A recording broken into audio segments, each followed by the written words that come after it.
the story about how you got reacquainted with the love letters when you were? We Got acquainted with had reacquainted with our love letters when we were older.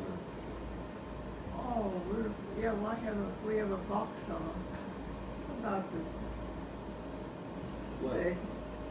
oh, by the way, Ellen came up to visit me one time when, I don't know if you were in college or high school. 16 years old, I know. Well, you were probably maybe in high school. Yeah, high school. And my aunt and uncle knew of our friendship, and so they invited her to come up, and she stayed at my aunt and uncle's house. And I remember they took us to Niagara Falls, where every visitor had to go. And it was all frozen over. Yeah. Oh, what time of year? Okay. And then I did not go to your house until when?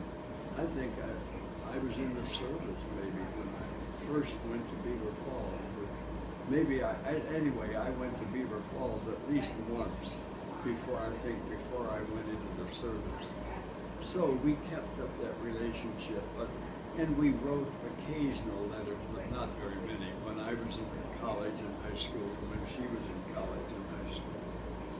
And then when I went off to join the Navy, and an Army unit came to Geneva College to get basic training, she and a fella from the Army started going together. Well, occasionally. Occasionally, yeah. yes. And the man's name was, I don't know, what was it? Audie Hemingway. Audie Hemingway. Ellsworth. Oh, Ellsworth Hemingway. And guess who his uncle was? Or great uncle. Ernest Hemingway. So for a while she was dating the nephew of Ernest Hemingway. I was, of course, out in the Navy, occasionally, not really dating, but when we were stationed at a certain base. I remember one town we were in was Stillwater, Oklahoma, and there was a university there. Some girls in a sorority would have us on Saturday night parties and so on. And I got a little concerned about her going with this guy named Hemingway back in Beaver Falls. But anyway, she was more concerned with the fact that my letters were very, I don't want to get too attached here yet. I want to kind of see the world before I pin things down. But eventually, I proposed to him. yeah, she Tell me how that happened. She wrote me a letter, and my reply was such that she really did tell me how much she loved me. And I wrote back saying, I haven't met anybody that I like as much as you. I'm not sure if I used the word love, and I said, I can't get you out of my mind, and we'd better get together or something. She immediately wrote back and said, did you realize you were proposing? And I guess I did realize. Well, then he went to Pop. Oh, I wrote. I was still in the Navy, and I was in Corpus Christi, Texas at that time. I was in the Navy, but I never got on a ship to sail out in the ocean. But I was teaching basic mathematics to old Navy chiefs.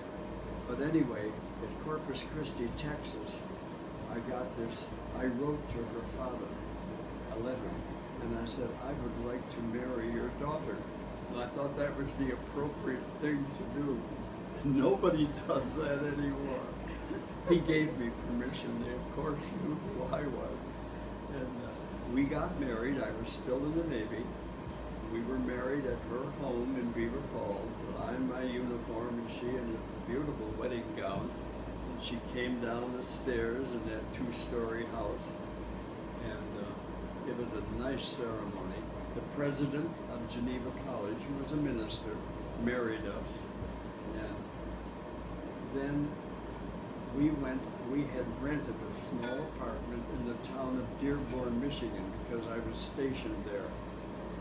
And we had been in that little apartment for about 2 months when I got into a little trouble at the naval base, and I was transferred to Chicago, Great Lakes, a huge naval base in Chicago. The war was over by that time, and we were just waiting to be mustered out of the service. But I had to leave her. She'd gotten a substitute teaching job at an elementary school in Dearborn, and I was being shipped to Great Lakes near Chicago. So about 2 months after we were married, we parted. And then I was mustered out at the end of May, and school was over with almost at the end of May. So we got together, this time back in Buffalo. Yeah, but this time I was really sick. She got quite ill at Dearborn with a strep throat, and she had to stay out of school. My aunt and uncle said, wouldn't she like to recuperate in Chautauqua? The season hadn't begun yet, but the cottage was empty, and there it was in late May. So we packed up all of our stuff and went to Chautauqua, where she recuperated, and then we moved on to Buffalo, where I was going to be teaching at Buffalo State.